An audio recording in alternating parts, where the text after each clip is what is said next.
They froze, not because of a weapon, but because a name got spoken like it was cursed. Your name. The minute it hit the air, the room changed. The light shifted. The laughter died in their throats. The walls felt closer, and every single person suddenly remembered where you stood on the food chain. Above them, always above. No alarms went off.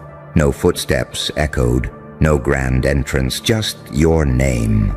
A vibration that made the liars sweat and the jealous ones spiral. You know why it shook the room? Because your existence forces people to confront what they'll never be. You don't ask for attention, you snatch it. Without even blinking, you weren't built to be liked. You were designed to collapse comfort zones, a walking contradiction. Holy aura, psychopath rhythm, smile like salvation, eyes like execution. You confuse them, and what they can't decode, they destroy. Or at least, they try.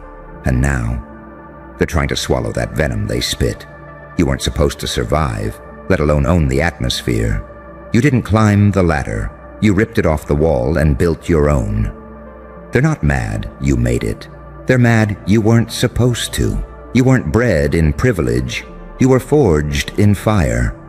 While they were posting for applause, you were burying bodies of your former selves. While they were networking, you were mutating. And now, you don't enter rooms. You infect them. Your name is a warning label now. Don't say it unless you're ready to feel it. Because once it's said, people shift. Phones get flipped over. Suddenly everyone's an analyst. They replay your posts, decode your tone. They don't study you to learn. They study you to survive. They're not watching for inspiration. They're watching for self-defense. Because if you show up again, if you move again, it might mean they're done. You've done something very few people have ever pulled off. You've become a silent threat, a walking contradiction they can't outthink, a halo that hunts, a glitch in their generational software. You move like you've seen the ending, and it didn't scare you. And now they're foaming with jealousy, because deep down they know. They wasted years trying to fit in, while you weaponized your outsider status and became inevitable. They talk about energy and vibes like it's fashion. You mastered the art of atmosphere manipulation. You could walk into a crowded room and suffocate the ego out of every face in it. No words, just presence. Because your evolution didn't come with applause, it came with consequences. They betrayed you, and you leveled up. They disrespected you, and you redesigned your DNA. They mocked your silence. And now they're screaming into the void, trying to match your frequency. You shattered quietly, then came back like a mirror that reflects everything they fear. And here's the part they can't stand. You didn't ask to be great. You just refused to stay small. You weren't trying to make an impact. You were the meteor, and they all got caught pretending they didn't see the sky change color. Now they're sitting in rooms whispering your name like it's a damn spell. Because deep down, they know the truth. When your name enters a space, the rules break, the masks crack, the fakes flinch, and the real ones stand up straighter. That's not hype, that's psychological warfare. And the best part? You never had to destroy them. You just had to exist at full volume. Now, watch them malfunction. Let them foam. Let them sweat. Let them dissect every inch of your legend in real time. Because whether they admit it or not, you didn't just walk in the room. You rewired it. And that quake they felt, that wasn't fear. That was recognition. Keep moving. Keep silent. Keep deadly. Because from now on, your name isn't a label. It's a signal. And the ones who hear it, they know exactly what's coming. You, unfiltered, unstoppable, Unforgiven. Let it echo. Let it rattle the walls. Let them choke on everything they said you'd never become. Because next time, your name comes up. It won't just shake the room. It'll rebuild it in your image. Smile. They're still pretending not to panic. Oh, they're still trying to act normal, huh? Still sipping their drinks like their nervous system didn't just collapse under the table. Still tapping on their phones like they're not secretly pulling up your name. Checking if you posted again. Praying you didn't. But you did. And the tremor they felt wasn't digital. It was biological. Because you've become something they can't scroll past, mute, or forget. You're lodged in the code now, not just an idea, a presence. They don't know how to compete with that. They know how to copy, they know how to lie, but they don't know how to be felt. And you're felt, everywhere. Every room you're not in, every conversation you're not part of. Every deal you didn't sign still shifts around the idea of you. Because your aura lingers longer than their reputation. You've hit that terrifying frequency now, where you haunt before you even arrive, and it kills them. Because no matter how many labels they try to slap on you, no one. Arrogant, dangerous, lucky, delusional. They know damn well none of those words explain why they feel smaller in your shadow.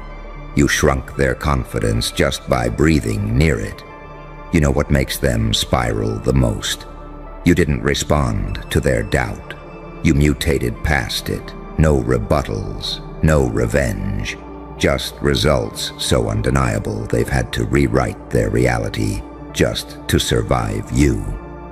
You kept showing up like a prophecy that refused to be buried. And now, they gather in groups like it's a therapy session.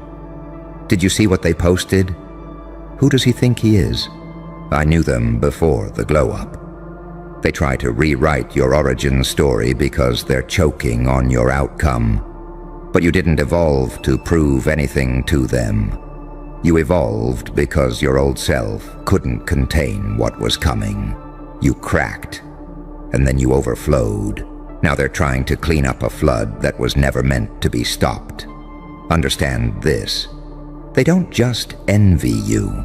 They're terrified of what you make them feel about themselves.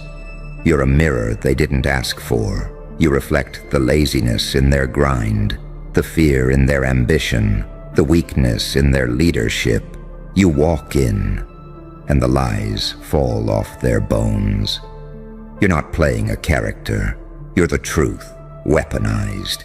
They tried to paint you as a villain to avoid admitting you're a blueprint. They needed you to be a fluke. But deep down, every twitch in their soul screams, this wasn't an accident. It was a fucking design. And now the panic has matured into obsession. They study your cadence, analyze your silence, try to reverse engineer your mystery. But it won't work. Because what you built was born from void, from abandonment, from being the only one who clapped when no one believed. And that kind of energy, you can't replicate it.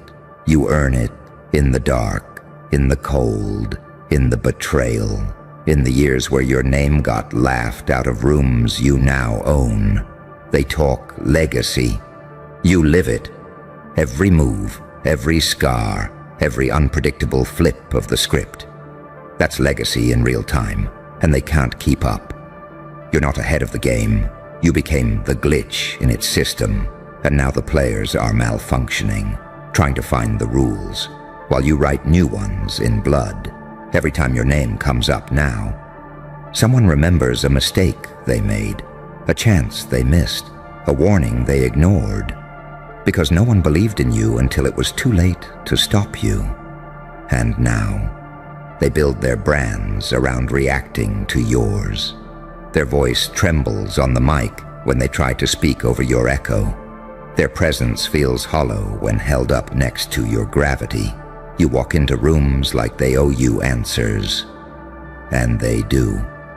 They owe you apologies they'll never have the spine to say out loud. They owe you explanations for why they watched you drown and tried to monetize the splash. But you don't want the apology. You want the thunder that comes from silence, the pressure that makes liars blink, the chokehold of presence that reminds people who TF they're really dealing with. You are not a moment. You are a sequence, a domino effect that starts with discomfort and ends with domination. Let them scramble. Let them try to get ahead of the storm you are. Let them whisper, panic, and rebrand themselves in real time to survive your heat wave. Because deep down, they're not angry that you're powerful. They're angry that you did it without them, without their permission, without their formula, without their fake love. And now, you're the quake they'll never recover from. So remember, you don't shake the room when your name comes up. You remind it who built the damn floor. Keep moving, keep venomous, keep unrepentant. Because they can't stop a force they can't decode. And you, my friend, you're not a person anymore. You're a reaction, you're a warning, you're the future that already arrived. And every time your name hits the air, someone somewhere forgets how to breathe. Let that echo forever. They thought they could contain it, contain you. Like you were some trending glitch they could dismiss with a smug smile and a sarcastic eye roll. They thought you'd be a phase, a spike, a moment that would pass once the hype wore off and the buzz cooled down. But what they didn't realize is that you weren't noise, you were a frequency. And the moment your name cracked through that silence, every other sound became irrelevant. Because you didn't arrive with permission. You didn't walk in begging for validation. You arrived like Judgment Day, and everyone felt guilty.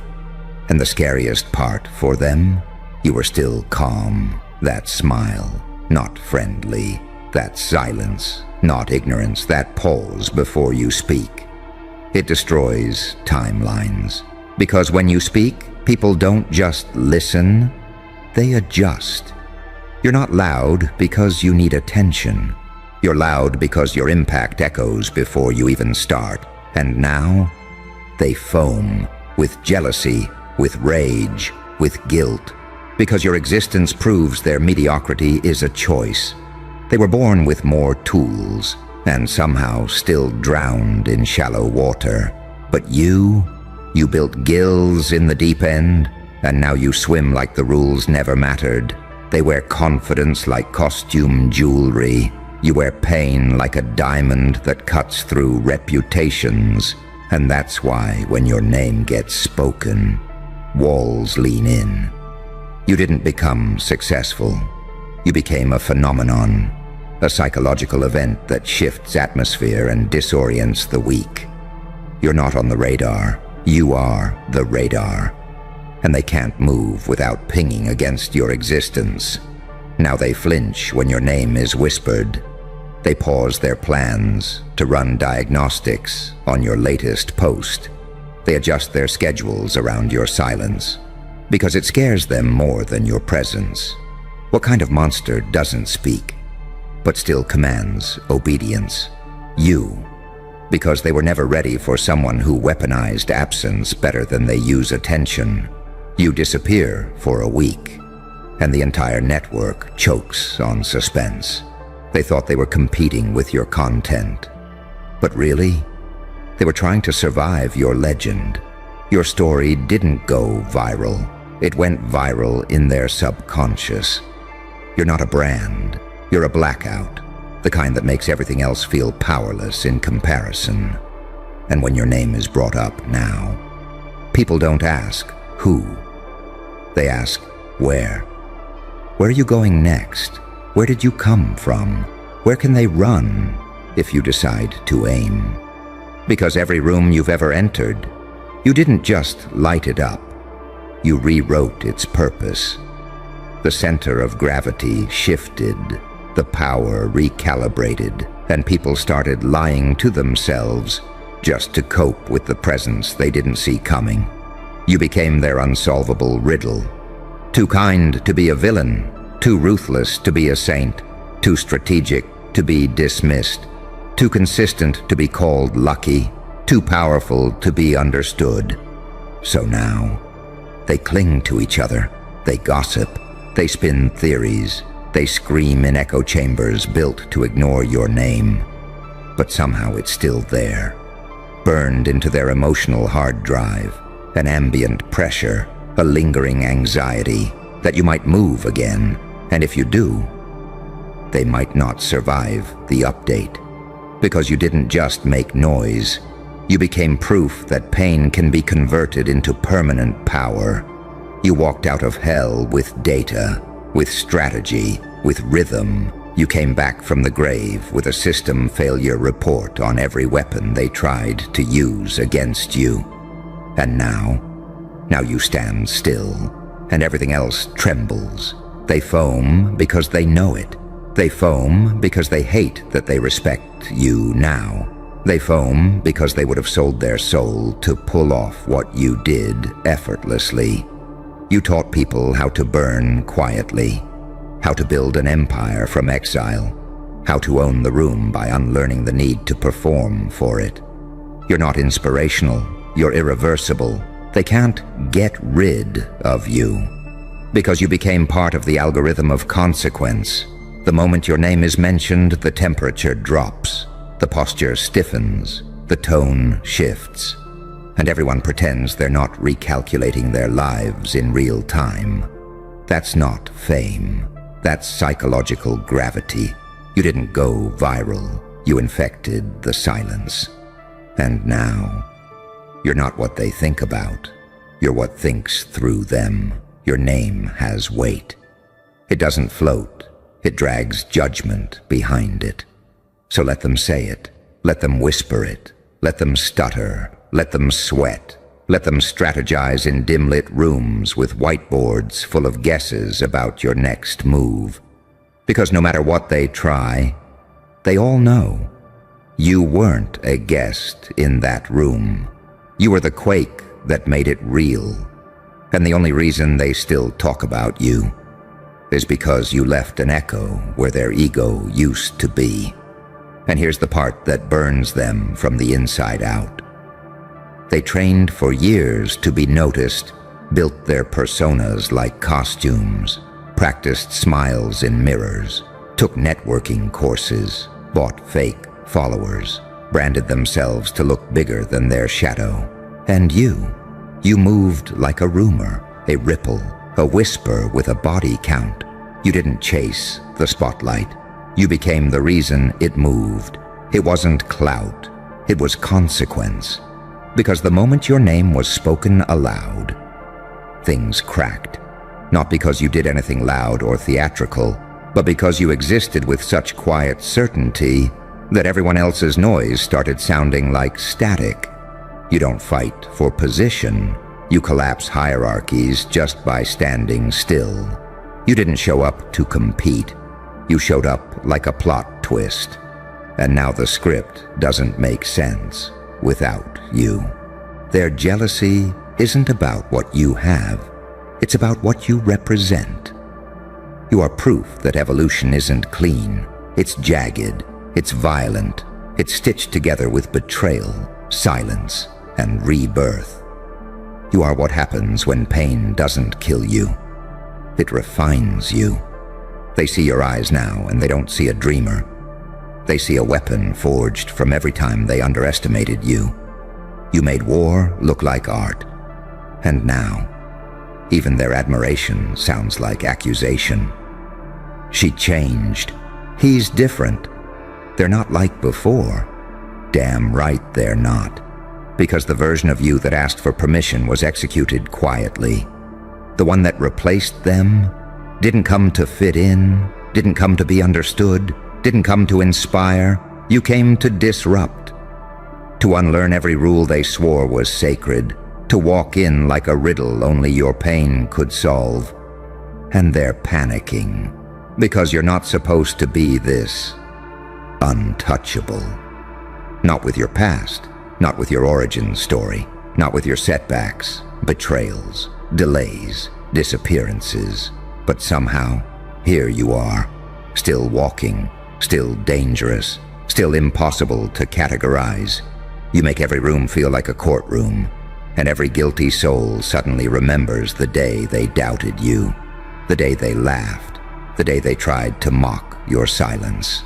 Now, your silence is a countdown, because when your name is spoken now, it doesn't invite dialogue, it invokes judgment. They foam because they realize you didn't just evolve, you transcended. You grew past explanation. You graduated from revenge. You became a presence that bends perception, that exposes insecurity, that drains the spotlight from anyone pretending. And the more they try to box you in, the more reality warps around you. They say, you think you're better than everyone else. Number. You don't think that. You know you're beyond what they ever imagined. Because while they were practicing charisma, you were learning the art of vanishing and returning like a revelation. You've become something they can't fight, because you're not present in the physical anymore. Your emotional gravity, your memory wrapped in warning, you're the residue of truth they can't wash off their hands. They try to smile through your wins, but the camera always catches the twitch. The rage hiding behind the forced congratulations, the quiet panic in their eyes when someone says, "You remind me of them." Oh, that burns, because your name has become a standard, and standards are exhausting for people addicted to shortcuts. So let them twist, let them scramble, let them foam like animals caged by their own comparisons, because the real ones, the quiet ones, the ones who recognize the code behind your chaos, they don't talk when your name comes up. They nod, because they know. What you've done, it doesn't just shake rooms, it changes bloodlines, it rewrites outcomes, it undoes curses. And that kind of power, you don't get applause for it. You get fear, you get obsession. You get watched from every angle by people who swore you didn't matter. But oh, how they watch now. Not because they care, because they know. You're the prophecy they laughed at. And now they're living in the fallout. So go ahead. Let your name be spoken again. Let it vibrate in their throats. Let it echo in their strategies. Let it burn on their tongues like a warning they wish they believed. Because now, every time your name leaves their mouth, a little more truth escapes with it, and a little more fear sets in. You're not just shaking rooms anymore. You're redefining what they mean. And soon, they won't just whisper about you. They'll build religions trying to understand what made you real. And the best part? You'll never say a word, because when you arrive, the silence does all the talking.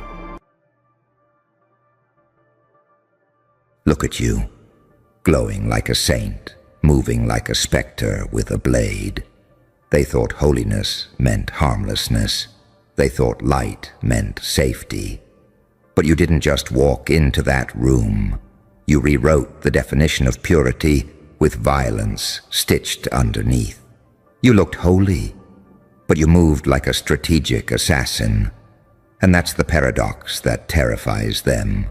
Because they can handle demons. They expect demons. But an angel that kills without flinching, that's an equation no book, no priest, no analyst ever accounted for. You carry the glow of divinity, and the silence of someone who's already buried too many lies. They didn't see it coming. How could they? Their entire doctrine taught them that light and death cannot hold hands.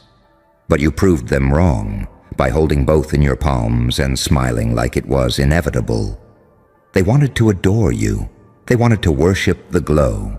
They wanted you locked in the box of innocence. But what they got was precision, movements measured, cold, deliberate. You didn't stumble into power. You executed it like a surgeon removing rot.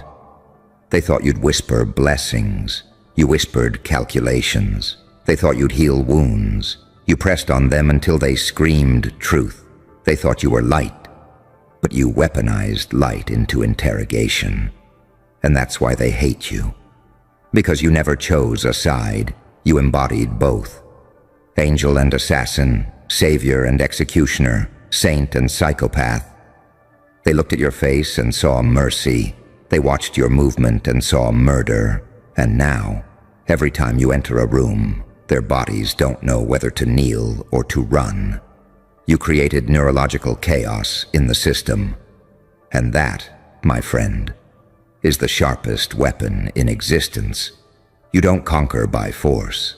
You conquer by contradiction. The kind of contradiction that short-circuits centuries of programming. Because what are they supposed to do when the chosen one plays chess with knives? What are they supposed to believe when the angel of light executes like a shadow-born tactician? You didn't just blur the lines. You erased them. You stood at the crossroads of morality and strategy, and you built a throne from the corpses of both sides. That's the part they can't stomach. You weren't supposed to exist. They wrote rules to prevent you. They built religions to suppress you. They whispered prayers hoping no one like you would ever walk the earth again. But you're here, and you're smiling, and you're moving with the rhythm of something designed in silence for centuries of impact. You don't just move like an assassin, you move like a prophecy finally cashing its check. And every step you take bleeds panic into their lungs. Because how do you kill what looks divine? How do you expose what already walks as both judge and executioner? You are the paradox that burns the temples, the unanswered riddle that kills in plain sight. Because they can't call you evil. Your aura won't let them, and they can't call you good. Your results won't allow it. So they call you dangerous. But even that word trembles when it tries to cage you. You looked holy, and that's why they trusted you. But you moved like a strategic assassin, and that's why they'll never forget you. You are proof that light can stalk, that purity can kill, that innocence can carry a body count. You are the smile in the courtroom and the knife in the confession booth. And every time they replay the footage, they don't see a mistake. They see inevitability. Because let's face it, you weren't there to save them. You were there to show them the truth. That even heaven breeds killers. That even angels are capable of blood. That the sharpest weapon the world will ever meet is the one that walks in dressed as salvation. So when they whisper your name in panic, when they replay that night in trembling detail, they'll remember one thing above all. You didn't walk in to be understood. You walked in to be remembered. And now, they'll never forget the day they saw an angel move like an assassin. You hear it, don't you? That silence after the storm isn't peace. It's recalibration. It's the sound of a system rewriting itself around your existence. They told themselves you were a mistake. They whispered in private circles that you snapped. But the truth? You were the inevitability they prayed would never arrive. They can handle monsters. They can handle saints. But a saint that moves like a monster, that's a different species of terror. They spent centuries building rules to keep light and death apart. To make sure mercy never learned precision, to ensure no one could blend glow with calculation. You walked in and dissolved all of it. Without a single spell, without a single prayer, without a single permission slip. You didn't betray heaven. You revealed it. Revealed the blind spot in every scripture, the hidden clause in every oath. You took holiness and taught it to hunt. They were waiting for a savior. They got a strategist. They wanted a blessing. They got a verdict. They built a temple. You turned it into a war room. You're not an anomaly. You're an update, a patch in the software of power, the glitch that rewrites the doctrine mid-sentence. They studied your walk frame by frame. They slowed your movements down to milliseconds, desperate to find the moment where your divinity broke and turned into something tactical. They couldn't find it, because it never broke. It was always both. You carry that paradox like a blade hidden in a rosary, a prayer that cuts, a blessing that burns. And it drives them mad, because nothing in their training tells them how to respond to someone who shines like grace and strikes like vengeance. Every time you step forward, they're forced to confront their own hypocrisy. Every time you speak, their rituals lose a little more power. Every time you pause, a century of dogma trembles. They thought holiness was soft. You made it surgical. They thought purity was passive. You made it a weapon. They thought an angel would never aim. You taught them angels don't aim. Angels land. This is why they can't sleep. Why they meet in back rooms and whisper your name like a virus code. Because they finally understand the real nightmare. You didn't just walk into their circle. You've been standing inside it for years, watching, learning, turning every insult into intelligence, every wound into a blueprint. You are not reacting to them, they are reacting to you. And that is the first time in their lives they've ever felt outplayed by light. Look at them now. The robes don't hide the trembling. The candles don't mask the sweat. Their eyes dart like prey scanning for a predator. But you're not a predator. You're a mirror. You show them what they tried to hide in themselves. Their own hunger for control, their own capacity for harm, their own trembling hands on the blade of morality. And when you speak, it's not rage, it's diagnosis. You name their sickness with a surgeon's calm. You trace their hypocrisy with a sniper's patience. You slice their illusions with a saint's smile. They call you dangerous? They're right. But not because you destroy, because you reveal, because you've proven that light can stalk, that prayer can plot, that innocence can infiltrate. They had a plan for every devil. They had a ritual for every curse. They had a circle for every shadow. But you were the thing they swore would never exist. The angel who studied their playbook, memorized their tells, and walked in not to plead for mercy, but to deliver a verdict. You looked holy, but you moved like a strategic assassin, and that's what will echo long after the candles go out. The day they realized salvation had learned to kill. You didn't just break their system, you became its audit, its countermeasure, its living proof that nothing is untouchable. And now, they're rewriting everything, burning records, scrubbing archives, pretending you never walked in. But they can't erase what's burned into their nervous systems. They can't unsee the angel who outmaneuvered them. They can't unfeel the blade hidden in the blessing. Because you're not a story anymore. You're a trigger. Every time they light a candle, every time they recite a chant, your shadow appears in the smoke, and their hands shake before the first word leaves their mouths. You've changed the frequency. You've altered the myth. You've made them doubt the safety of their own rituals. And that, right there, is power. The kind that doesn't need to shout. The kind that doesn't need to strike twice. The kind that walks out of the room leaving silence as the loudest sound. That's you. That's who you are now.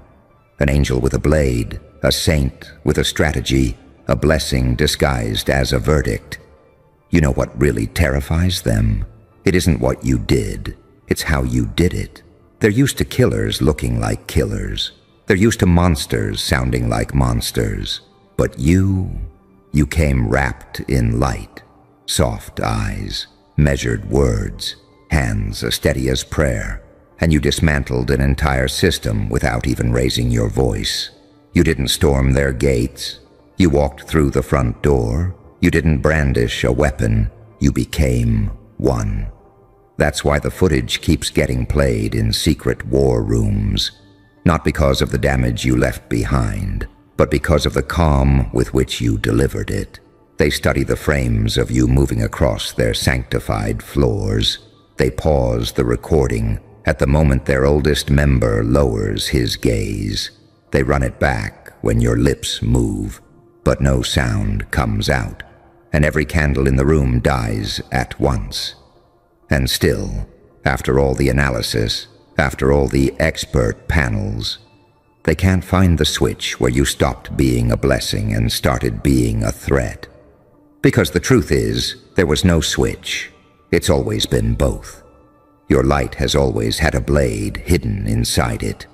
Your mercy has always had an edge sharp enough to cut through ritual.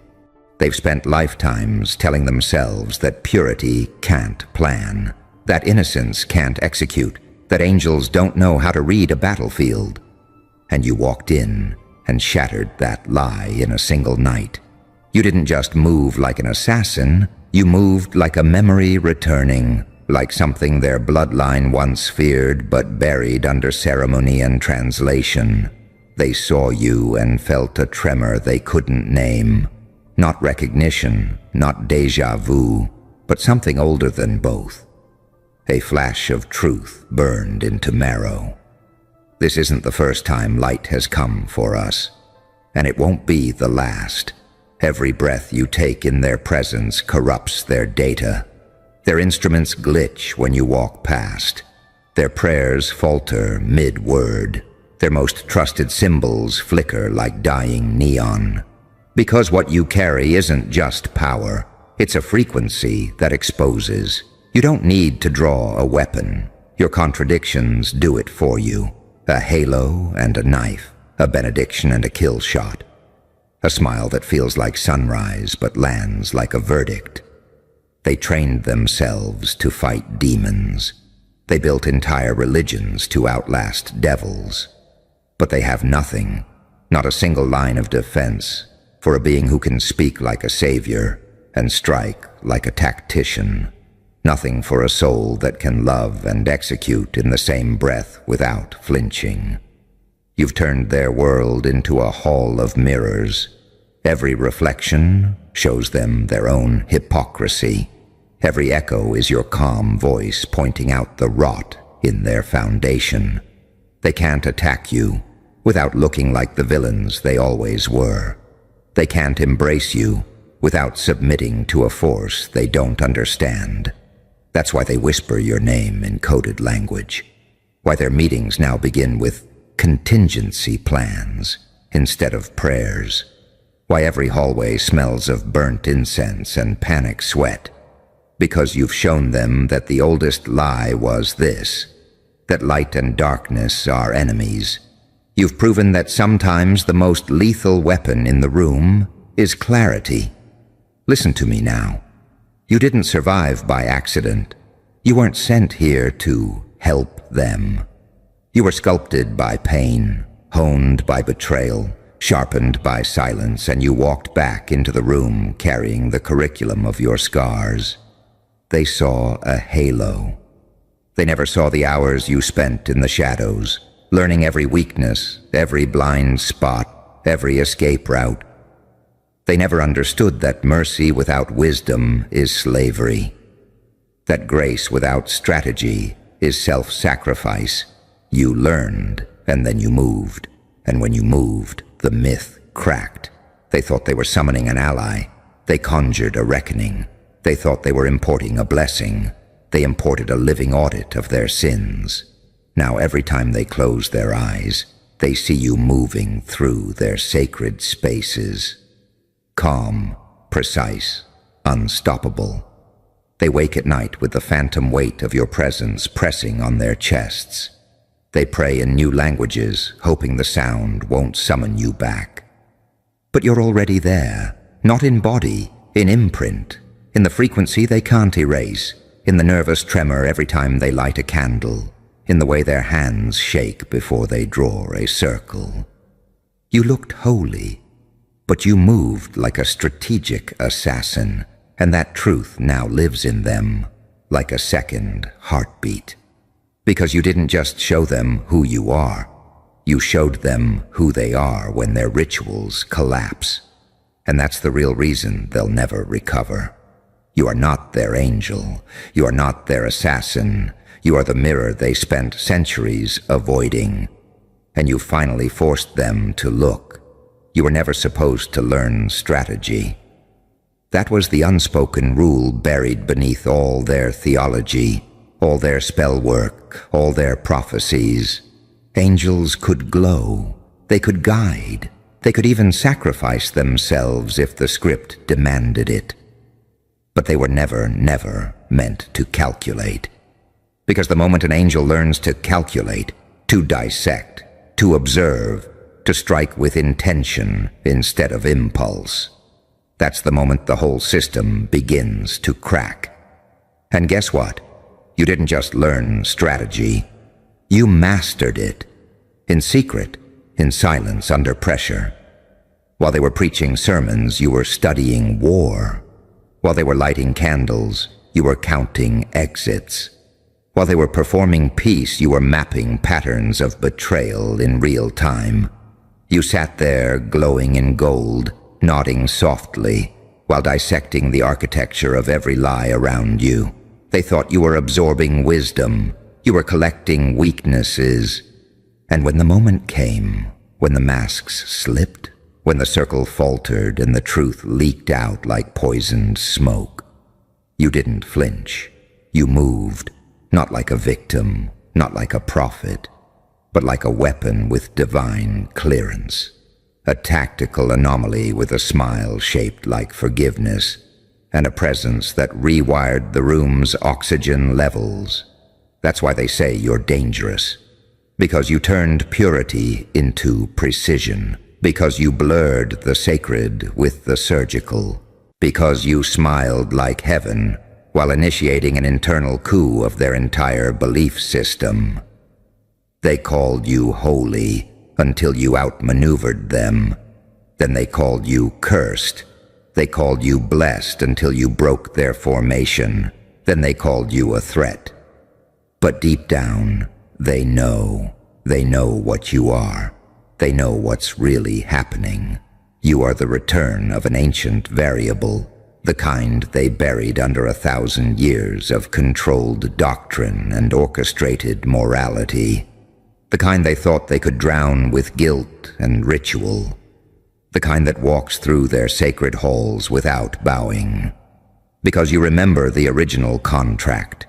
You didn't forget what they did. You just waited, patiently, quietly, while they forgot what you could become. And now their circles don't close properly. Their chants don't vibrate right. Their symbols glitch on the floor like corrupted code. Because you walked in, and the entire system registered a threat it cannot categorize. A signal, an echo, a phenomenon that doesn't match any of their models. You are not rebellion. You are recall. They've started whispering phrases they were trained never to speak aloud. Phrases like frequency bleed, like unpredictable holiness, like heaven-tier threat with autonomous patterning. Some even call you the crossed line. The moment when prophecy stopped being metaphor and started taking names. You didn't betray the light. You completed it. You didn't fall into darkness. You used it like a scalpel. That's the kind of evolution they've feared since the first text was written. An angel that doesn't obey blindly, but adapts, adjusts, executes. They trained generations to kneel at altars. You dismantled the altar mid-prayer and turned the broken marble into a message. This isn't about disobedience. This is about memory. About what happens when a being made of grace remembers the cold hands that tried to mold it into a pawn and decides to recode its own divinity. You're not the aftermath. You're the restart key, the reboot. The signal that says, enough with the performance. I've seen behind the veil, and now I move with purpose and judgment, and the kind of holy that doesn't ask for permission. They thought your power was your glow. They were wrong. Your real power was that you understood their entire system and didn't flinch. You walked into their sacred protocols and broke them with calm articulation. And now, the Watchers are on alert. The analysts are redacting their own reports. The bloodlines are panicking in silence. Because you didn't destroy anything, you revealed it. You made them look at their own rotted rituals and called it exactly what it was: holy theater. Strategic manipulation dressed as tradition.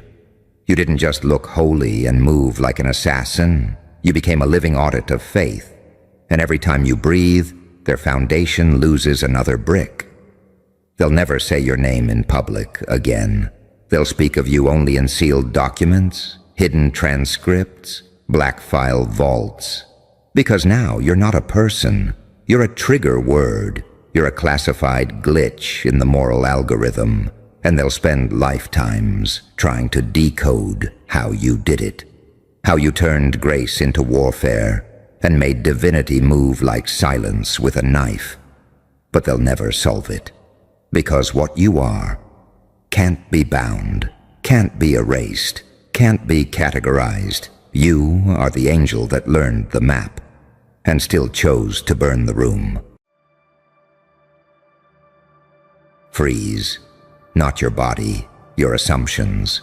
Because the room just changed temperature the moment you realized what you were looking at wasn't chaos. It was a solved pattern. They said it was gone. They archived it, buried it, misnamed it, mislabeled it as coincidence and superstition and myth. They wrapped it in dust and time and told themselves no one alive could still see it. And for a while, that lie worked. It worked because most people don't look. Most people blink, flinch, moralize, or run. Most people need noise to feel safe. Most people need rules to feel human. You didn't. You stood there while everything went quiet. You watched outcomes stack without applause. You felt the absence before anyone felt the loss. And that's when it happened.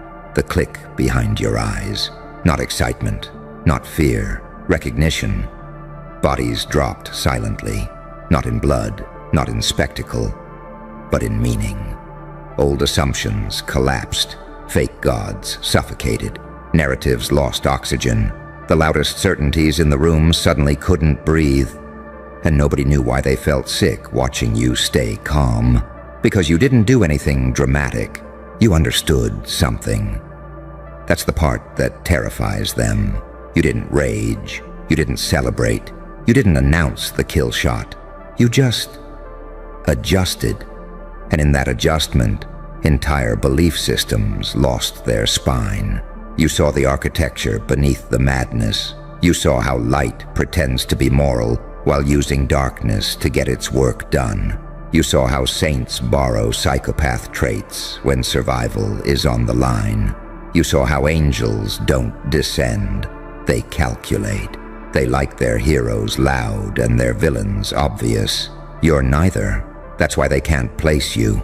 You're standing at the seam where opposites stop pretending they're enemies, where mercy and precision share the same hands, where patience becomes lethal without ever raising its voice. You don't chase control. You let unpredictability orbit you like gravity. You don't need permission to evolve. Pain already signed the paperwork. You learned the pattern because you paid in silence.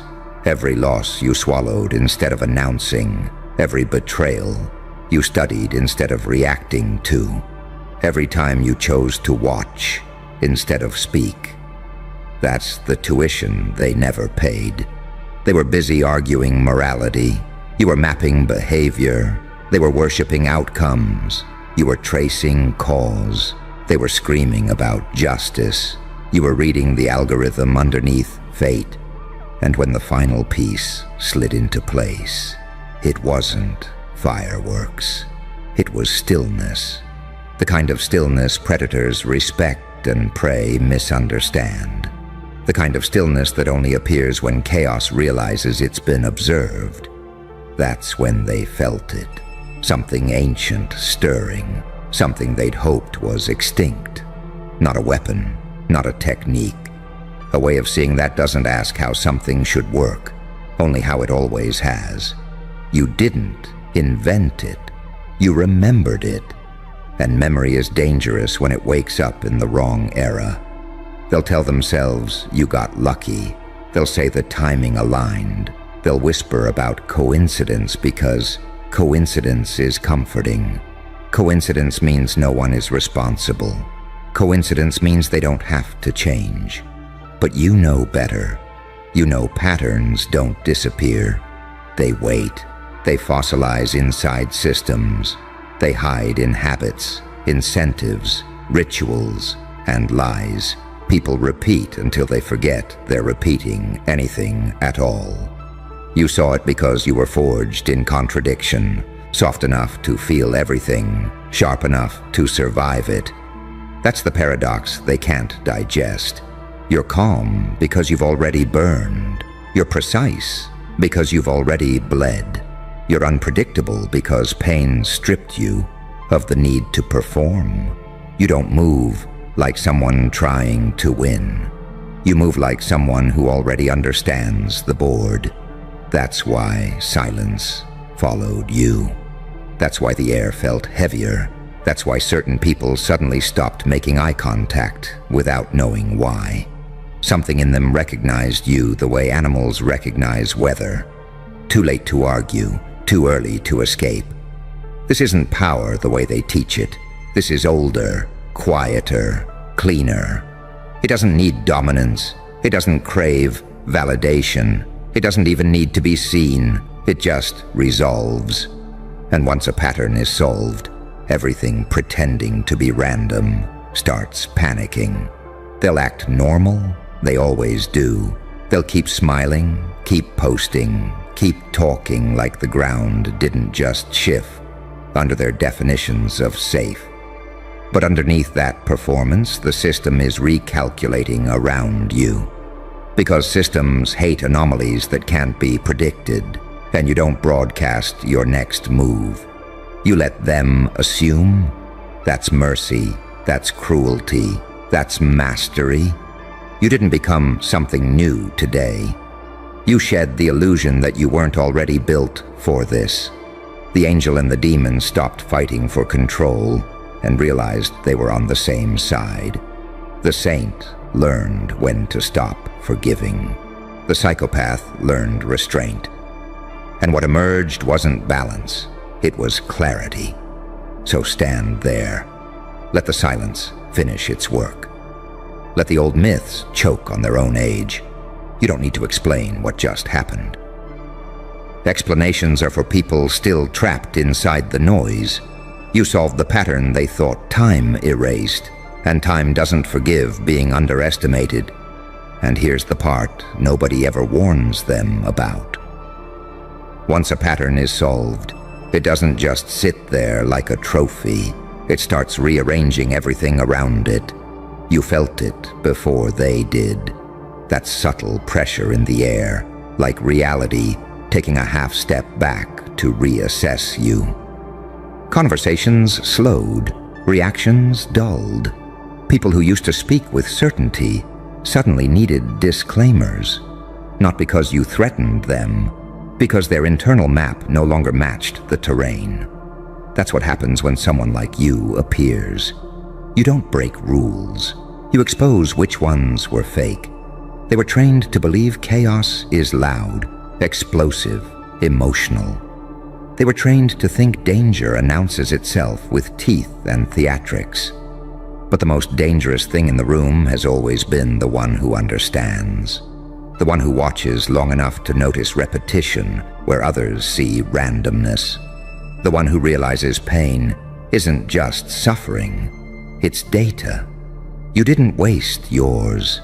Every wound sharpened your perception. Every disappointment stripped another layer of illusion.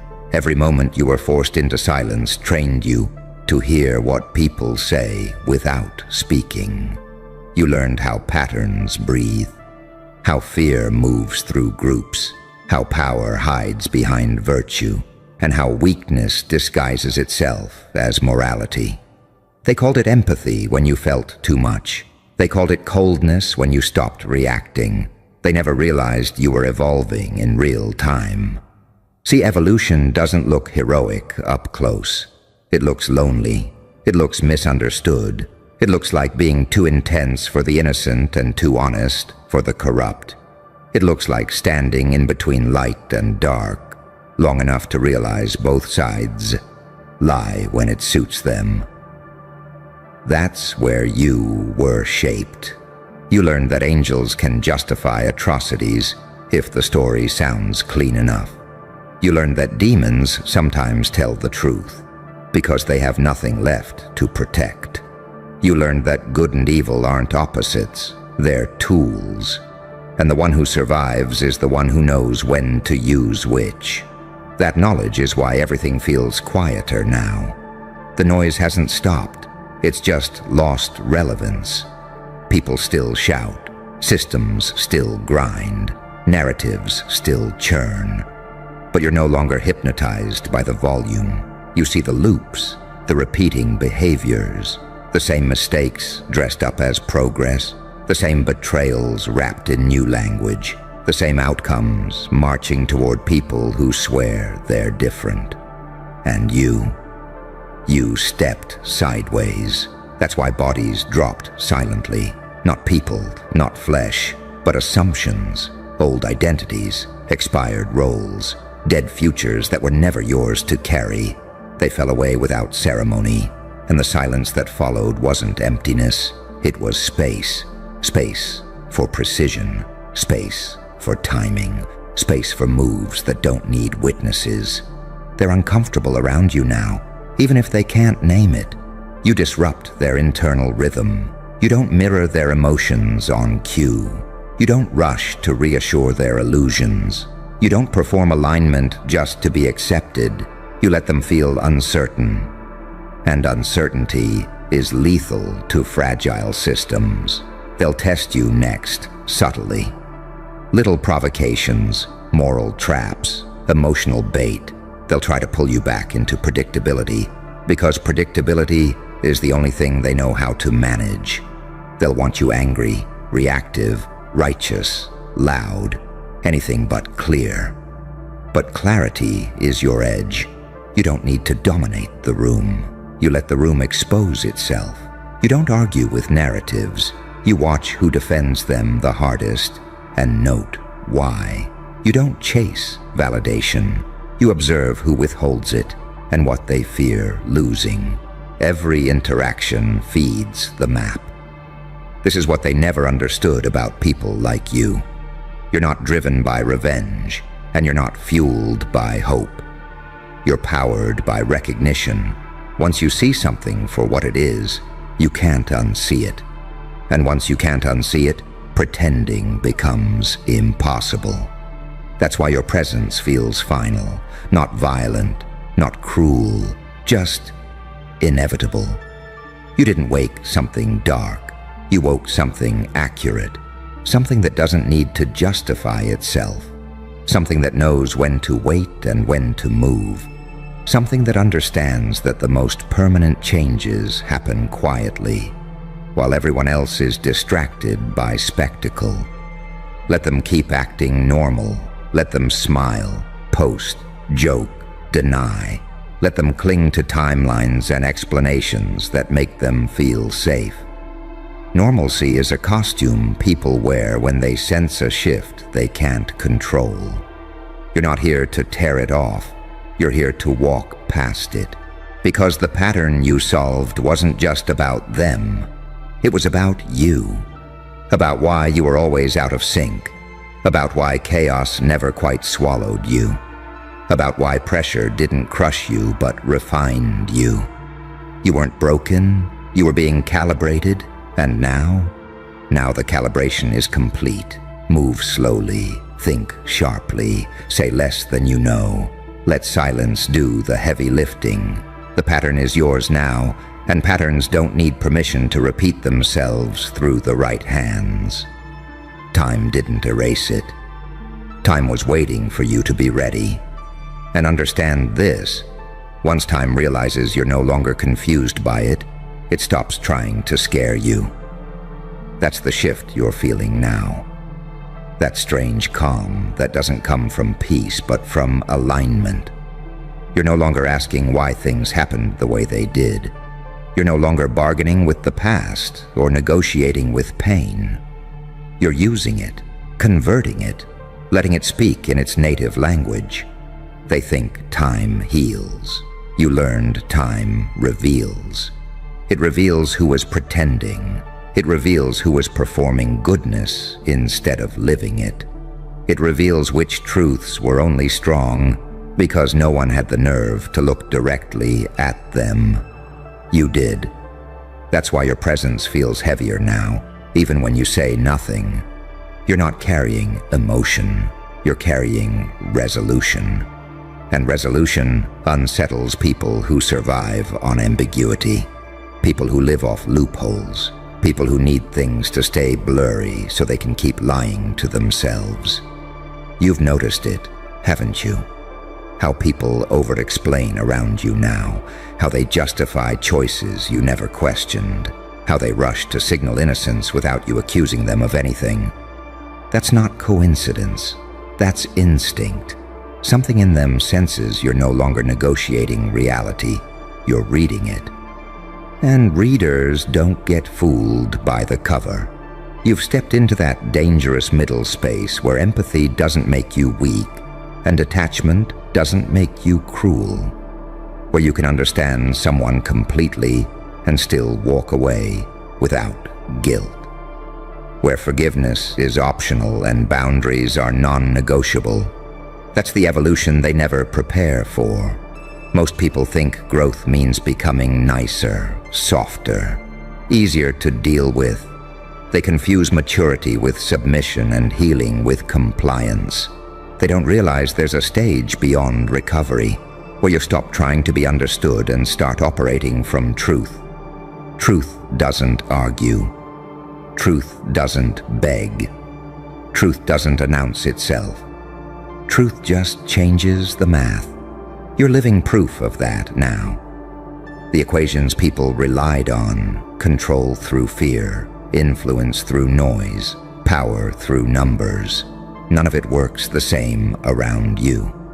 Not because you resist it, but because you invalidate it. You don't fit the formula. And when a formula stops working, systems panic. They'll try to categorize you, label you, reduce you to a role they can manage. They'll call you intense, cold, mysterious, arrogant, enlightened, dangerous. Whatever lets them avoid admitting the real problem. That you see the pattern and yourself clearly. You know what you are capable of. You know what you've chosen not to do. You know the difference. That self-knowledge is lethal to manipulation. You don't need approval because you've already survived disapproval. You don't need praise because you've already walked through silence. You don't need revenge because you've already outgrown the version of yourself that needed to prove anything. That's why your stillness feels threatening. Stillness means readiness without anxiety. Stillness means confidence without noise. Stillness means the angel and the demon finally stopped fighting over the steering wheel. They share it now. And that doesn't make you monstrous. It makes you precise. You understand when restraint is mercy and when restraint is cowardice. You understand when patience is wisdom and when patience is just fear wearing a halo. You don't moralize your instincts anymore. You interrogate them, refine them, Deploy them only when necessary. That discipline, that's what separates survivors from operators. Survivors react. Operators decide. You decide when to engage, when to withdraw, when to speak, when to let silence burn holes in the room. You let people reveal themselves fully before you move. Because you've learned the most damaging thing you can do to someone isn't to attack them. It's to let them continue. Patterns don't need interference to collapse. They collapse under their own repetition once they're understood. That's why nothing feels rushed now. You're not chasing outcomes. You're positioning inevitabilities. You're not forcing doors. You're waiting for hinges to fail under their own weight. And they will. Because time doesn't favor the loud. Time favors the accurate. You were forged where accuracy was the only thing keeping you alive. Emotion would have drowned you. Rage would have exposed you. Hope would have blinded you. So you learned to see cleanly, to move cleanly, to cut away everything unnecessary. What remains is you. Unmistakable, unreadable, unshakable. Let them wonder what changed. Let them debate it, dismiss it, dramatize it. You don't owe them clarity. You've already given yourself enough. You solved the pattern they thought time erased. And now time is working with you, not against you. Stay quiet. Stay sharp. Stay unpredictable. Not because you're hiding, but because the most dangerous truths don't need an audience to be real. And here's the final thing they never account for. When someone like you stops searching for meaning, meaning starts rearranging itself around them.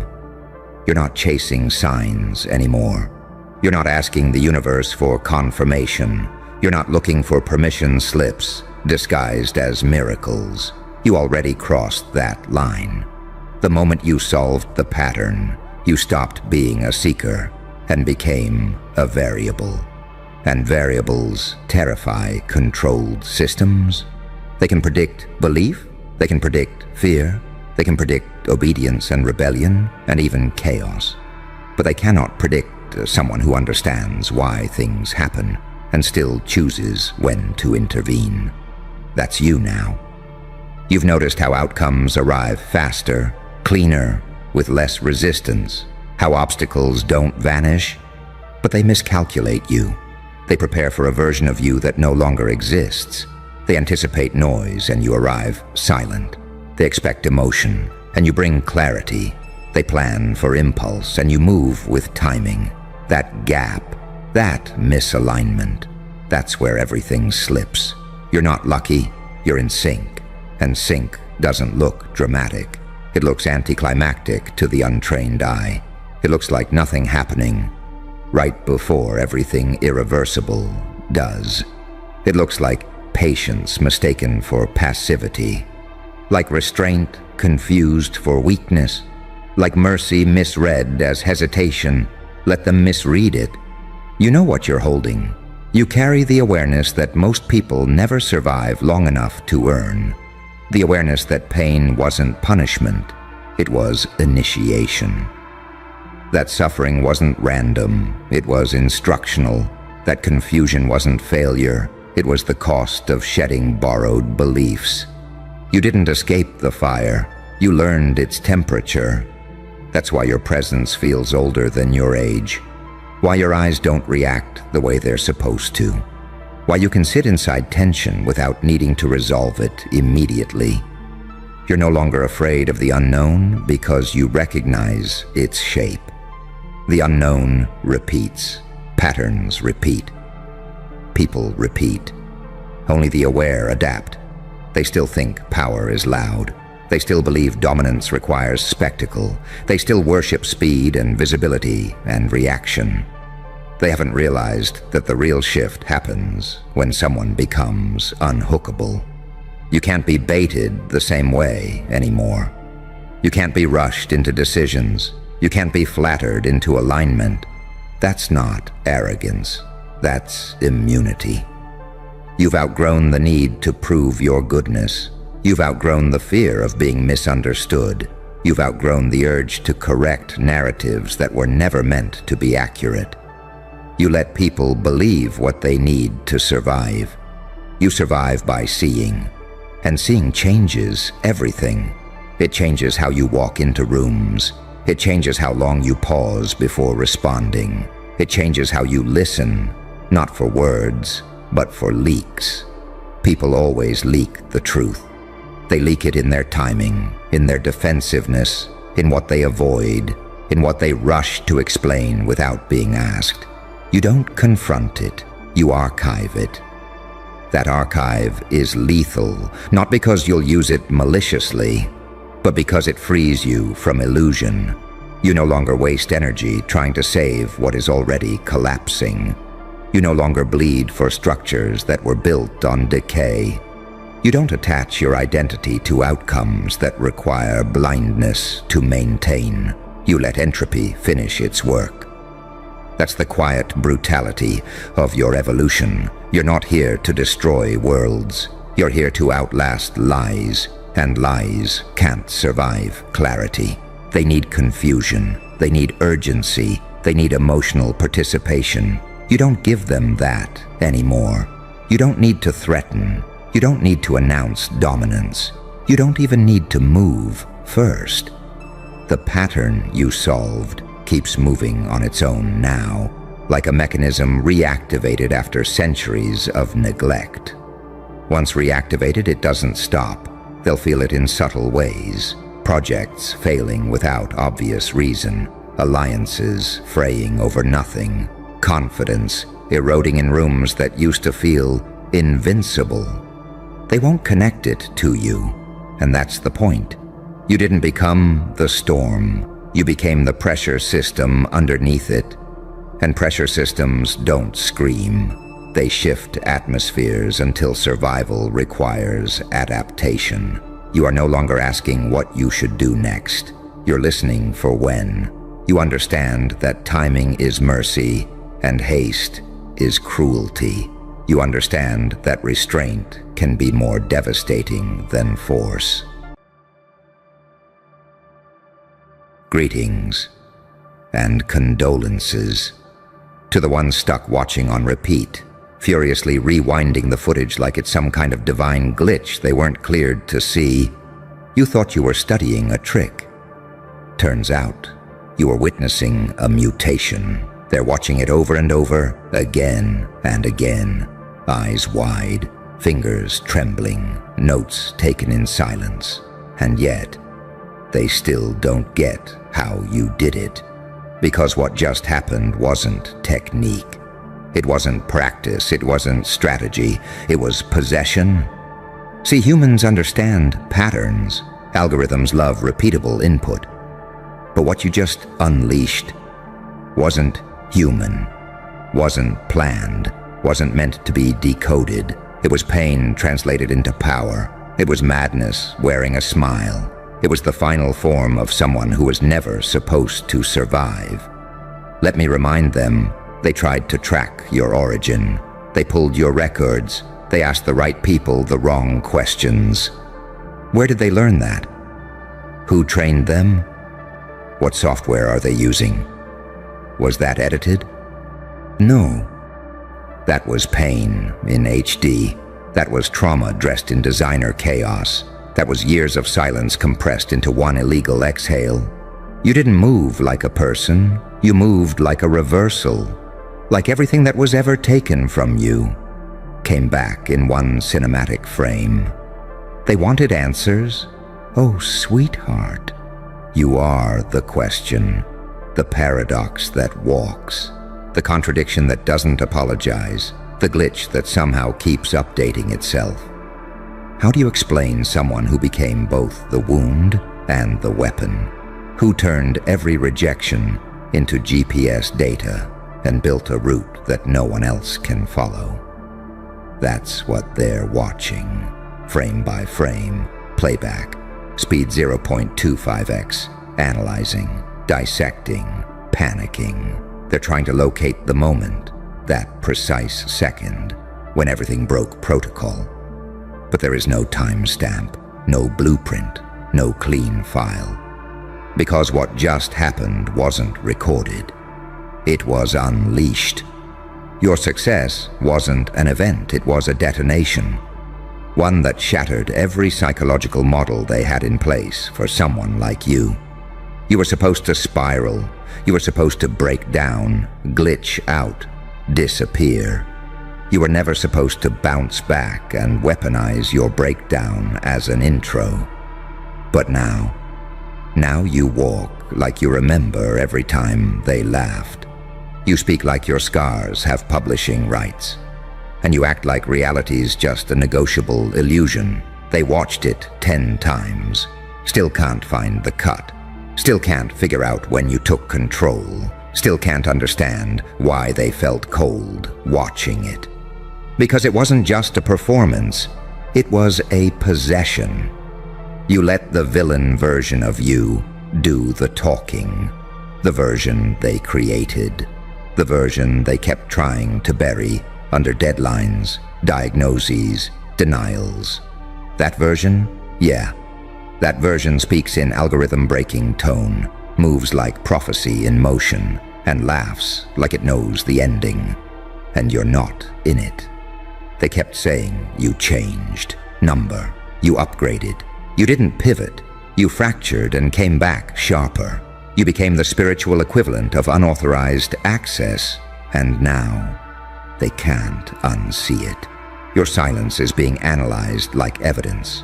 Your smile has subtext. Your movements, reviewed in slow motion like a crime scene. Because deep down, they know.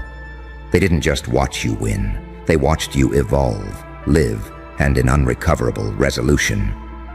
You didn't surprise them. You disoriented them. You made their metrics irrelevant. You made their language too small to describe what the hell just happened. And now they're sitting there, watching, looping, scrubbing back to try and find the clue. But there was no clue. There was only you, and you were never meant to be decoded. You were meant to be felt, feared, and unforgettable. So let them keep watching. Let them keep guessing. Let them keep trying to find the logic in your miracle. They'll never get it. Because what they just saw was the birth of something they can't undo. And that's not playback. That's a warning. Enjoy the silence between their screams. You earned it. Oh, they thought it would make more sense the 5th time, the 10th, the 50th. But the deeper they watch, the further they fall. Every frame is a contradiction. Every second is a threat wrapped in brilliance. And every pause is them begging reality to make it stop. But it won't. Because that footage, that clip they keep looping like it holds the key to survival. That's not a tutorial. That's a confession, not from you, from life itself. A confession that it messed up, that it allowed something to grow instead of crack, that it buried a seed in concrete and was too arrogant to believe it would bloom through steel. But you did. And now your very existence is evidence of an error in the system. You're what happens when too much pain meets too much stillness. When the world gives you nothing but bruises. So you decide to use them as war paint. And now they're watching the playback like forensic scientists trying to make sense of a haunting. Maybe it's sleight of hand. Maybe they had help. Maybe it was AI. Maybe it's fake. Maybe it's not. Maybe you're exactly as dangerous as the footage suggests. Maybe what they saw wasn't luck. There wasn't a phase, wasn't a freak moment of brilliance. Maybe it's who you've been becoming this whole damn time. Quietly, violently, without announcement, without permission. While they slept, while they mocked, while they doubted, you were perfecting something unforgivable. And when the moment came, you didn't hesitate. You didn't second guess. You didn't ask for the light to turn green. You moved like a prophecy too late to stop. Because you weren't waiting for an opportunity. You were waiting for a crack in reality. And when it opened, you didn't just step through it. You became the glitch. You shattered the notion of progress. You skipped steps. You reversed gravity. You embarrassed logic and made time your plaything. And now, they're stuck, looping the footage like it's cursed. Like maybe if they study it hard enough, they'll reclaim control. But all they're really doing is witnessing their own irrelevance. Because what they're watching on repeat is not a moment. It's a warning that you exist, that you walk among them unpredictable, that you don't fit in their boxes, their metrics, their 10-year plans, that you slipped through the cracks and came out the other side unrecognizable. How do you defend against something you can't classify? They can't even describe what you did without sounding insane. They're scared to say it out loud. They don't want to admit that what they saw broke them, that for a split second, they forgot who they were, forgot what they believed, felt small, weak, exposed. Because you didn't just perform, you converted belief into chaos. You made their confidence feel counterfeit. You made their structure feel fragile. You are psychological collapse in motion. You are unreadable, unstoppable, unforgivable. And that's why they can't stop watching.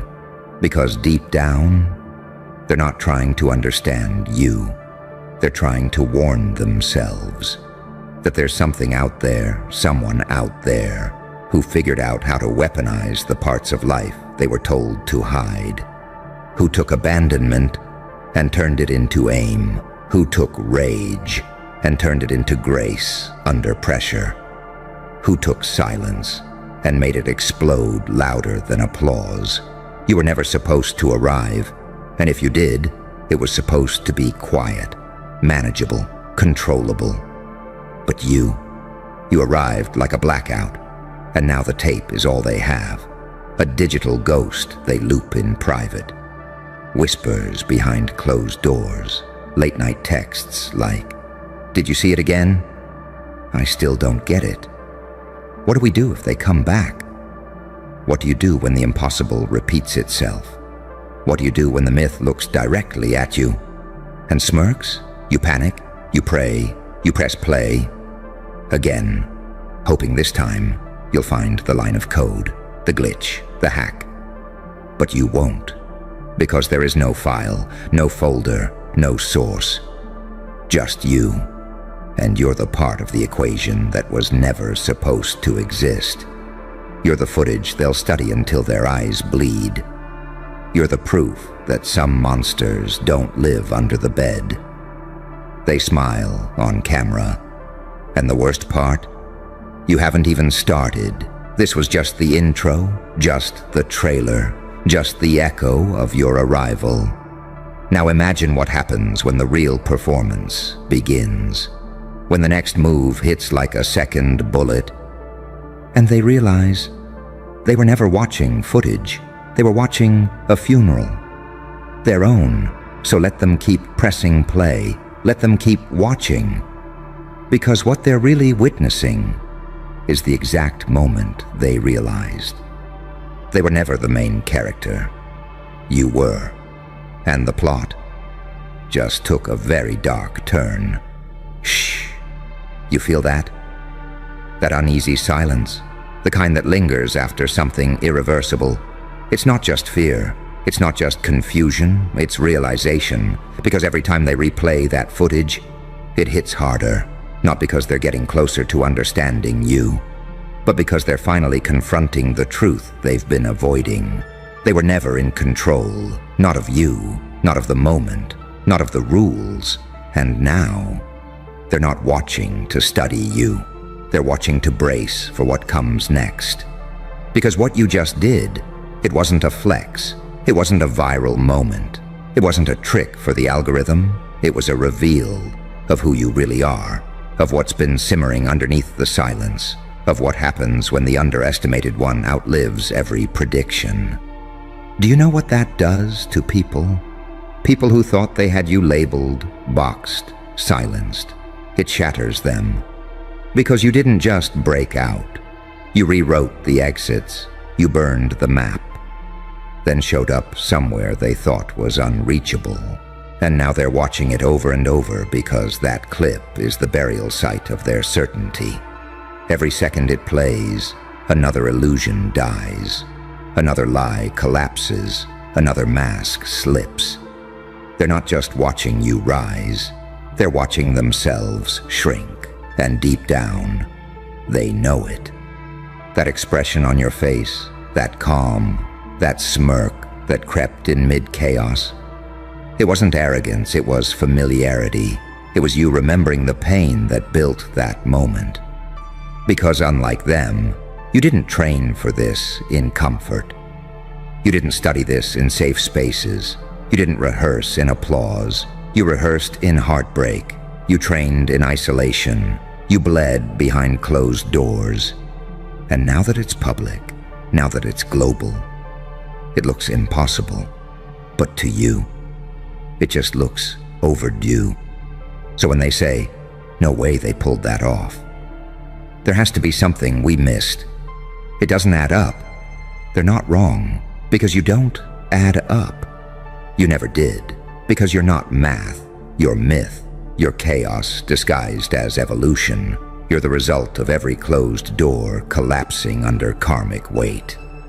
And now they're panicking, because there's no defense against someone who already died and came back with no fear left.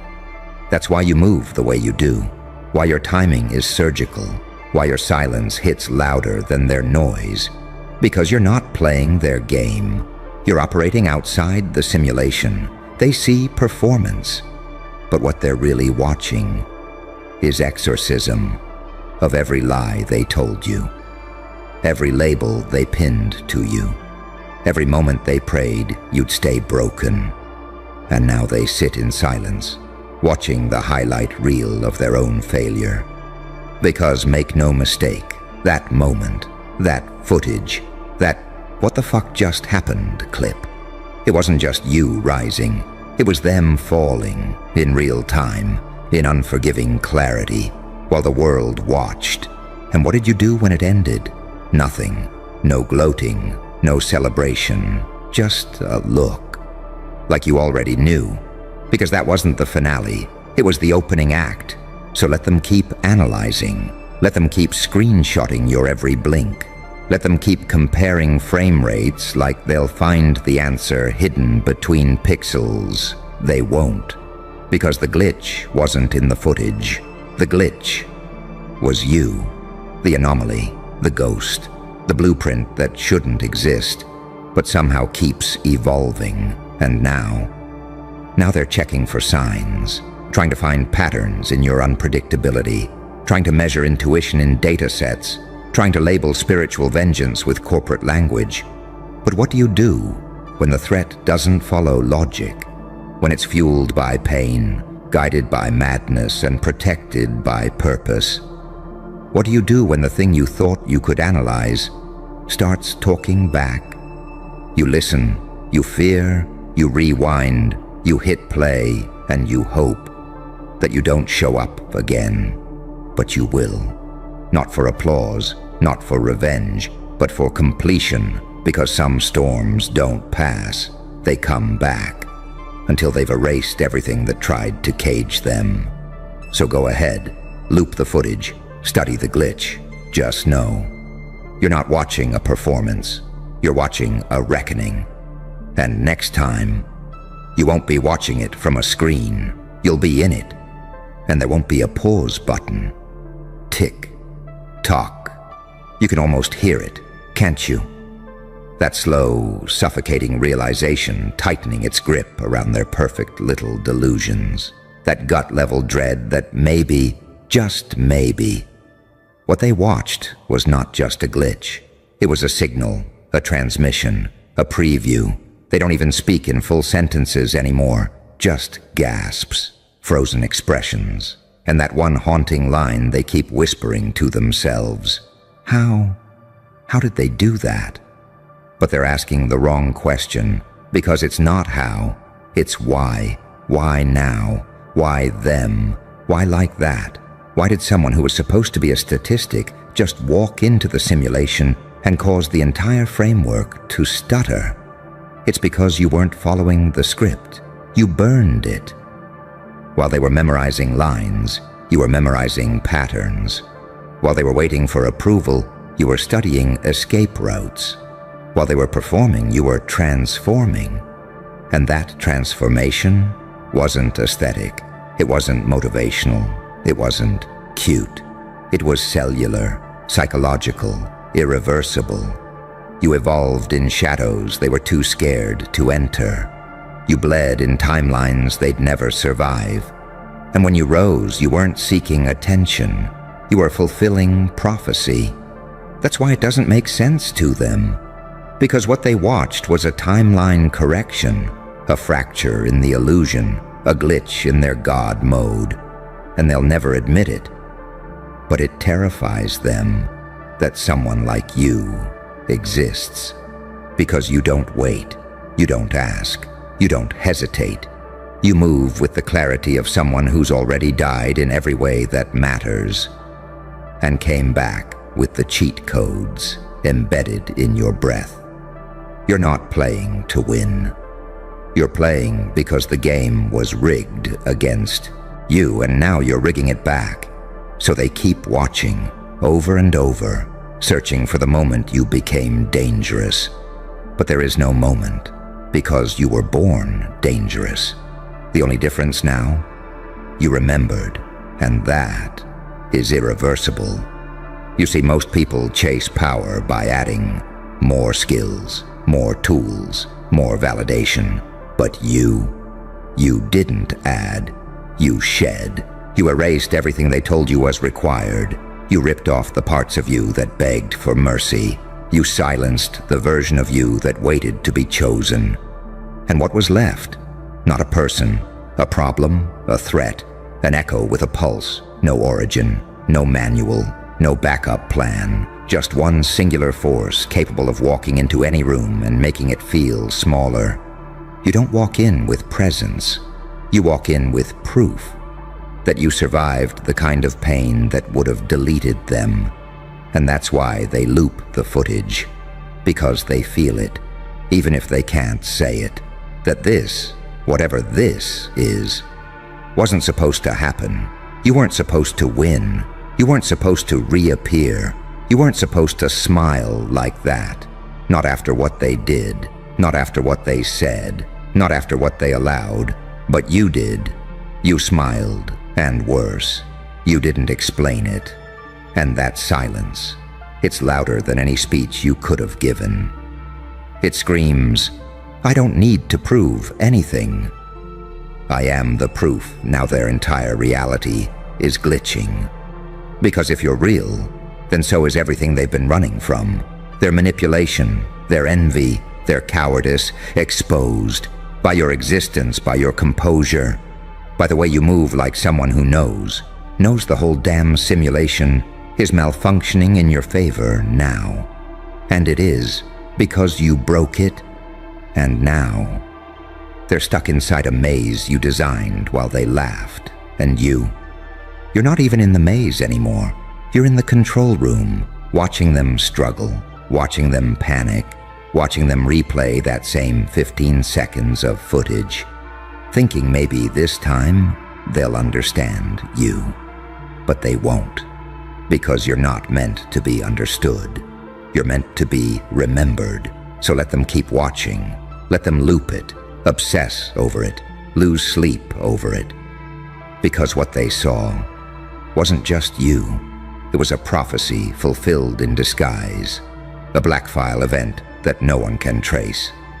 But everyone feels, and the worst part, that footage wasn't even your final form. That was just the preview. See you in Act 2.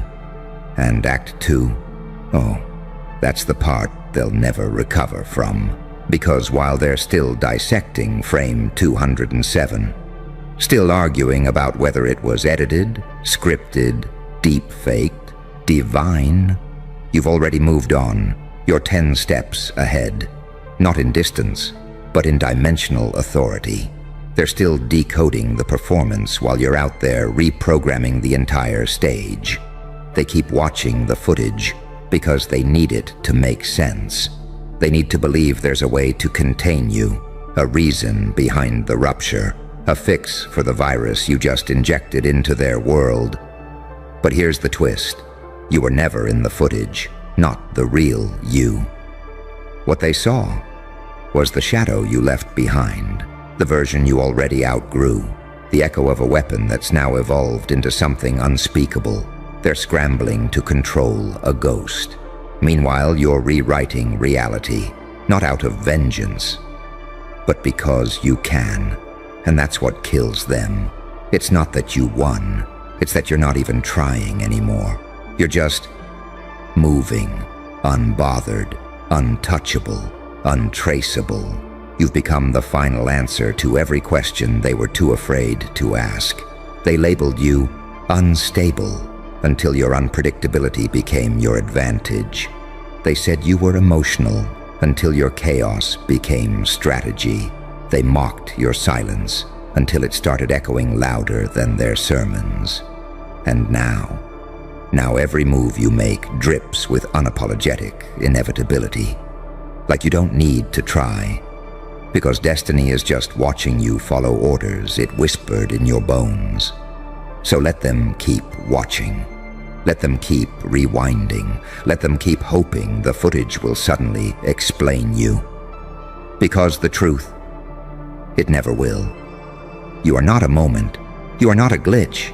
You are not a phase. You are the consequence, the one they created, the one they ignored, the one they buried too shallow, and now can't kill. They don't need more footage. They need forgiveness.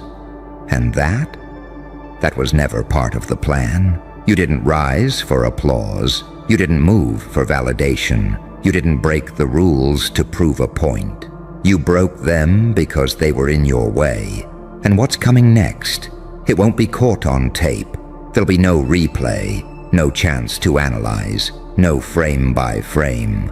Because when Act 2 begins, there will be no audience, just ashes and memory, and the haunting realization that they were warned.